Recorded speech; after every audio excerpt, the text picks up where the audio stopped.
आपको क्या लगता है कि डायबिटीज़ मेलाइटस क्यों होता है? शुगर लेवल हमारे ब्लड में क्यों बढ़ जाता है? इसका कारण पेनक्रियाज़ है। पेनक्रियाज़ जिस सेल से बना रहता है उसे बोलते हैं आइसोलेट ऑफ लैंगरहैंस। उससे 3 सेल से मिलकर बना होता है पेनक्रियाज़।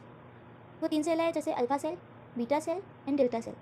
अल्फा सेल से निकलता है ग्लूकेगॉन, बीटा सेल से निकलता है इंसुलिन और डेल्टा सेल से निकलता है सोमेटोस्टेटिन। अब सोमेटोस्टेटिन दोनों हार्मोन को कंट्रोल करता है। अब दोनों हार्मोन जैसे अल्फा जो ग्लूकेगॉन है और इंसुलिन है वो वर्क कैसे करते हैं? तो अल्फा सेल से निकलता है ग्लूकेगॉन। ये हमारी जो ब्लड है, ब्लड स्ट्रीम से जो ग्लूकोज है उसका लेवल ये बढ़ाता है, यानी ज़्यादा ब्लड में ग्लूकोज की अमाउंट को बढ़ाता है। और जो इंसुलिन है वो हमारे जो ब्लड है, ब्लड से ग्लूकोज लेवल के अमाउंट को घटाता है। अब ये डायबिटीज़ मेलाइटस कैसे कॉज होता है? जब पेनक्रियाज इंसुलिन को कम सीक्रेट करता है। जब पेनक्रियाज इंसुलिन को कम सीक्रेट करेगा तो जो उसका वर्क है, मेन वर्क है इंसुलिन का, कि जो ब्लड में ग्लूकोज का अमाउंट है उसको टिश्यू तक ले जाना और एनर्जी फॉर्म करना। लेकिन अगर वो टिश्यू तक नहीं ले जा पाया, ब्लड से ग्लूकोज के अमाउंट को कम नहीं कर पाया, तो उस कंडीशन में ये डायबिटीज़ मेलाइटस अकर होता है।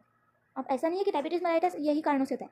डायबिटीज़ मेलाइटस के भी टाइप होते हैं, जिसका पहला जो टाइप है उसमें है इंसुलिन डिपेंडेंट डायबिटीज़ मेलाइटस। इसमें क्या होता है, पेनक्रियाज इंसुलिन अच्छे से सीक्रेट नहीं कर पाता, पेनक्रियाज में डिफॉर्मिटीज होती है जिसकी वजह से वो ब्लड स्ट्रीम से ग्लूकोज लेवल को सेल तक नहीं पहुंचा पाता।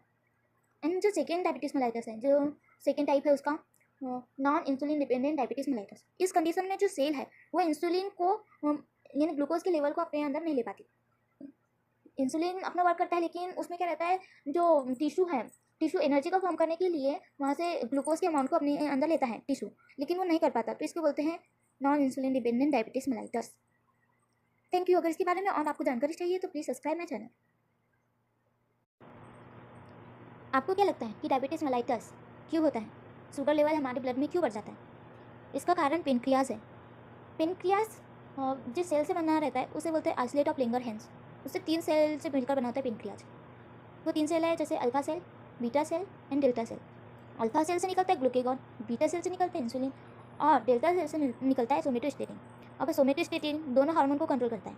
अब दोनों हार्मोन जैसे अल्फा जो ग्लूकेगॉन है और इंसुलिन है वो वर्क कैसे करते हैं? तो अल्फा सेल से निकलता है ग्लूकेगॉन। ये हमारी जो ब्लड है, ब्लड स्ट्रीम से जो ग्लूकोज है उसका लेवल ये बढ़ाता है, यानी ज़्यादा ब्लड में ग्लूकोज की अमाउंट को बढ़ाता है। और जो इंसुलिन है वो हमारे जो ब्लड है, ब्लड से ग्लूकोज लेवल के अमाउंट को घटाता है। अब ये डायबिटीज़ मेलाइटस कैसे कॉज होता है? जब पेनक्रियाज इंसुलिन को कम सीक्रेट करता है। जब पेनक्रियाज इंसुलिन को कम सीक्रेट करेगा तो जो उसका वर्क है, मेन वर्क है इंसुलिन का, कि जो ब्लड में ग्लूकोज का अमाउंट है उसको टिश्यू तक ले जाना और एनर्जी फॉर्म करना। लेकिन अगर वो टिश्यू तक नहीं ले जा पाया, ब्लड से ग्लूकोज के अमाउंट को कम नहीं कर पाया, तो उस कंडीशन में ये डायबिटीज़ मेलाइटस अकर होता है। अब ऐसा नहीं है कि डायबिटीज़ मेलाइटस यही कारणों से होता है।